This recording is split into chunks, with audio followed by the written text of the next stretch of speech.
Hey YouTube, it's Justin, aka Demonic Sweaters, and I am here today with a little descriptive video about cymbals. Now, if you're new to playing the drums, you've probably seen a lot of things written online about crash cymbals, ride cymbals, hi-hats, effect cymbals.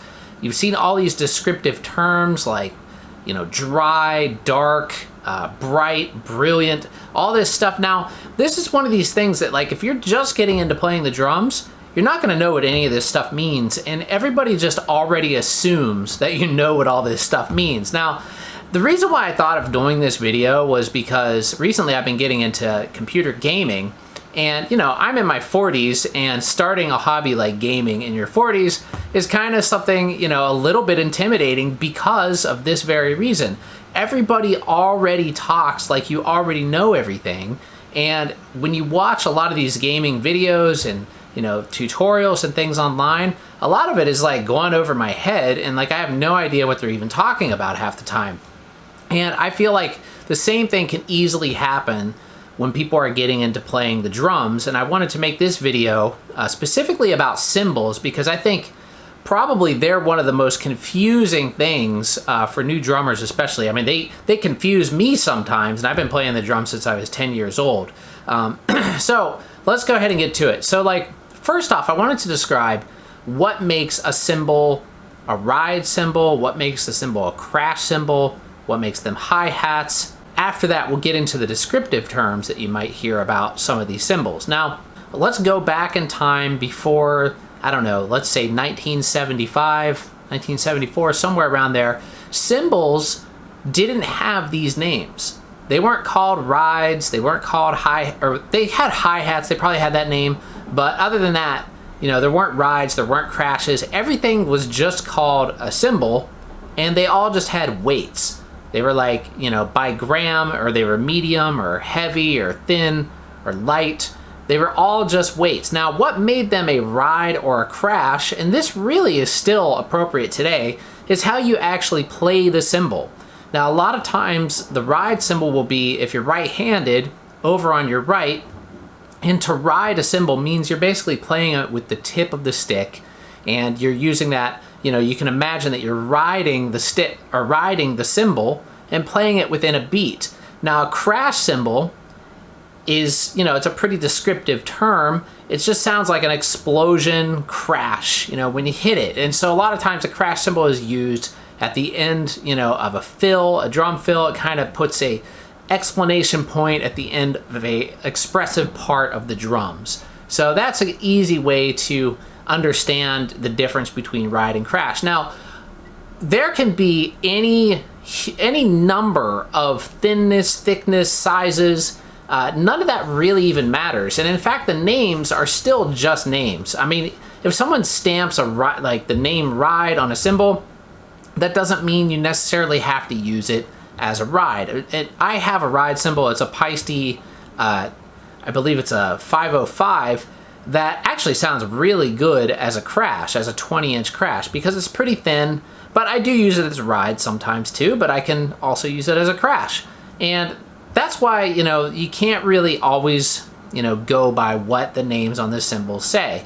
It's a good place to start, obviously, and there are some rides that are very, very thick and heavy, and they really wouldn't make a very good crash because they're going to be pingy. And this is another term we're going to talk about here in a second.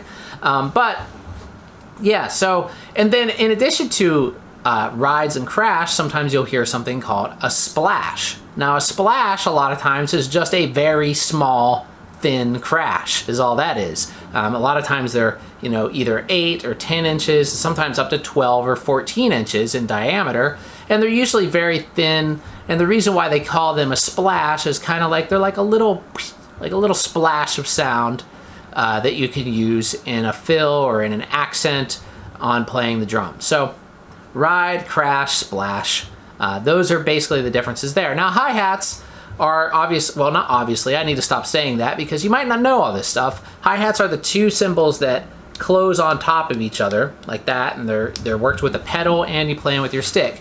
Now, hi-hats can vary in sizes and thickness, and they can have a very soft tone, you know, kind of washy. This is another descriptive term that you probably won't understand if you're just learning to play the drums, but I'm going to try my best to explain it. Or other ones can be very cutting and high-pitched and very metallic sounding. So hi-hats back a long time ago, they used to be all pretty much be very thin until I would say maybe the late 70s. They started to get a little bit thicker, and they started to make thicker hi-hats that cut through, you know, music a little bit more. And now kind of the trend is going backwards a little bit, and they're becoming thin and now really big these days. Like really giant hi-hats are kind of trendy right now. So we covered hi-hats, we covered crashes, we covered rides, splashes. Another common one, I would say the fifth most common cymbal type is probably a China cymbal. Now a China cymbal that look almost inverted. A lot of times they're hammered the opposite direction, and they'll kind of go out and then they curve down on the edges, and like you can either play them that way or you can turn them over. I think I have one. Let's see. What do I do with it? Don't know where it is, but I had one. I'll put one on the screen right now. That's what I'll do. So anyway, China cymbals a lot of times are very, here's a word that you're probably not going to understand again, trashy sounding. And I think this term probably arose from sounding kind of like what people imagined a trash can lid to sound like, even though if you've ever taken a metal trash can lid and hit it with a drumstick, it really doesn't sound like anything. It just sounds like ting. Like it barely makes a sound whatsoever. So it's really not a very good description to describe cymbals, but people use it nonetheless. So hi-hat, ride, crash, splash, China, those are your most common cymbal types, I would say, most likely, yeah. And then a China can actually be considered an effect cymbal, like FX, special effects. And there's a lot more of those these days than there used to be. And I guess a splash could kind of be considered that as well. All right, so let's get into some of the descriptive terms you might hear about cymbals. Now, cymbals can have all sorts of words used to describe how they sound. Some of them you might hear are dark, dry, washy, trashy, bright, clear, pingy. These words can be used to describe things that, you know, describing sound with words like dry, you know, is a really weird thing. And I'll admit that it's totally weird. And so is, you know, when you say warm, you know, these types of sound or types of words to describe sound really, they're really up for interpretation. However, there are sort of a general understanding of what these words kind of mean. And let me go ahead and start with trashy, since I brought that one up before, where like a lot of times a cymbal, like a China cymbal, will be considered trashy. And then there's other cymbals now they make just called trash crashes that a lot of times have a hole, you know, they have big holes that go around all the cymbals, and they kind of look like a big Swiss cheese cymbal. And those tend to be like that sound. It's just kind of this like type sound, can be considered trashy. Now, I have a cymbal here. This is a Sabian ballistic crash 18-inch cymbal, and this cymbal could also be considered trashy. It's got a very similar sound to, say, a China cymbal, as well as one of those trash crash cymbals. And the way that this one achieves it is by having these huge dents that are basically all over the cymbal. They give it a very kind of trashy type sound. Now, some people also might kind of cross trashy and warm together. Like warm can have a trashy type sound, but warm a lot of times I think is generally more of a lower pitched sound and also a softer tone, whereas something bright, you know, a term that's used to describe light, not sound, but bright can be, you know, usually mean more on the trebly end or high end of sounds. And same with something like clear, that can also mean more high end, more treble. Now, something you might hear describing rides sometimes is pingy or ping. It almost sounds like the sound that it makes, like ping. When you hit a ride cymbal, you can get that ping sound.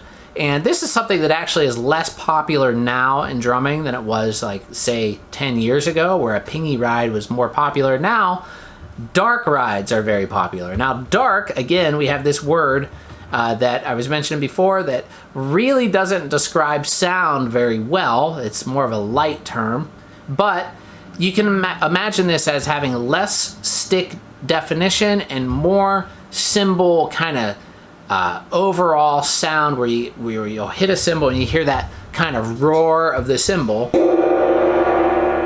like that. Kind of has more of that, and that's also what washy means. Now washy means that you have this sound that kind of washes in the background. It's kind of like an overall noise that covers everything, you know, in the background. It's just kind of underlining white noise or brown noise in the back. Now this is something too where the term, one of the most confusing terms for cymbals is dry. And this is one, not only is it confusing, different cymbal manufacturers use it in different ways. Now, dry used to mean a cymbal sound like a very pingy ride cymbal that had very little wash. This was considered dry, I would say, in like the 1990s into the 2000s. If you had a very, like a Peisty 3000 power ride, if you had something like that, very pingy, very little wash, this was considered dry. And Zildjian actually made a Zildjian K dry ride that had this very same attributes. It had a lot of ping and very little wash, and so this was considered dry. So okay, that's what you would consider dry in the past, but cymbal manufacturers like Meinl, they started using the term dry to describe what most people would consider trashy. Now, this is where it starts to get confusing because they have this whole series of dry cymbals that really don't sound very dry because they have a lot, like dry in the old sense. They have a lot of wash, but they have a lot of trashiness to them, kind of like China's. Meinl, by doing this, this line became very, very popular. Now, they kind of changed people's perception of what that term dry actually means.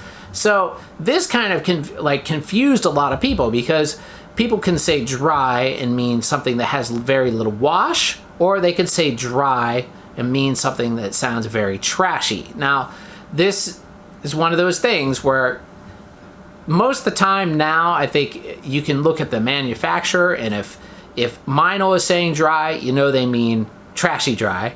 And if Peisty or Zildjian is saying dry, they might mean something more like a traditional dry sound. Okay, so all of this stuff, really, what does all of these terms actually mean? It's just marketing.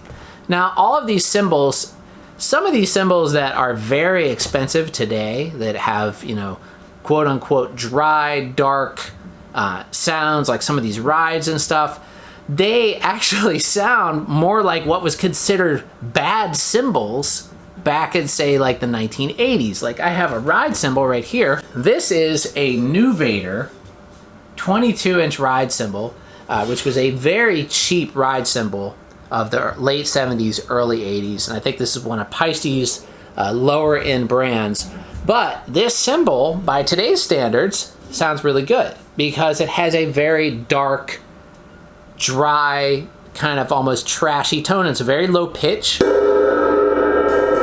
don't have a stick here, but I can't really play in my apartment anyways. But what I'm trying to say is a lot of times you don't really have to follow what brands are telling you is what. You can basically determine what sounds good on your own and to your own ears. And this is what I do a lot. This is why I don't really care what line of cymbals I'm playing or what manufacturer they are.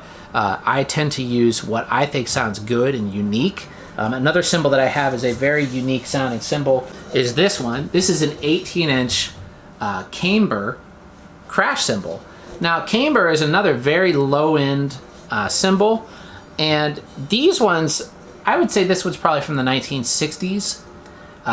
The ones that they had made at this period were a lot better than their later ones. Their later ones were bad, even by, you know, they were like, cymbals can be almost like movies where like they're so bad they're good. The 1980s cambers are just bad. Like, they're not really good in any way. But the older ones, they're so bad they're good. It's got a dry, dark kind of crash sound to it. And yeah, so this one I love a lot. You know, it's a very great cymbal. I've used it on a lot of recordings. And it's another thing where, like, I got this, I think, for 20 bucks on eBay. So it just depends on what you're looking for and what kind of sounds you like. It depends on what I'm doing too. I also have some cymbals that are very bright and very cutting sounding. A lot of times bright, high-pitched sounding cymbals, pingy rides, things like that tend to work better with louder music with a lot of guitars because they cut through, whereas darker cymbals work good with synthesizers and jazz and, you know, softer rock or pop or things like that. So it's all on taste. There are some cymbals that can sound not very musical in certain ways, but used in the right context, they can still sound good. It just depends on what you're doing and how you're expressing yourself with them.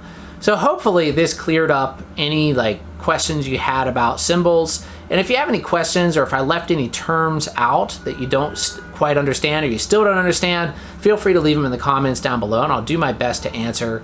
A lot of times these manufacturers, they're just trying to sell things. So they use special terms to kind of make their product stand out from the others, when in reality they're really not that different, or maybe they are a little bit, but you know, they try to make a special term to make their product sound special. And this happens with just about everything, but I think cymbals, this happens quite a bit. So anyway, hopefully you enjoyed the video. If you did, thanks a lot for watching, and please subscribe if you haven't already. And I just went over 8,000 subscribers, so thank you everybody for doing that, and it's really cool. I can't believe it. I've been on YouTube for a really, really long time, and just recently I've been getting a lot more views and subscribers, so it's really nice. Anyway, I'd be doing it either way. So thanks for watching everybody, and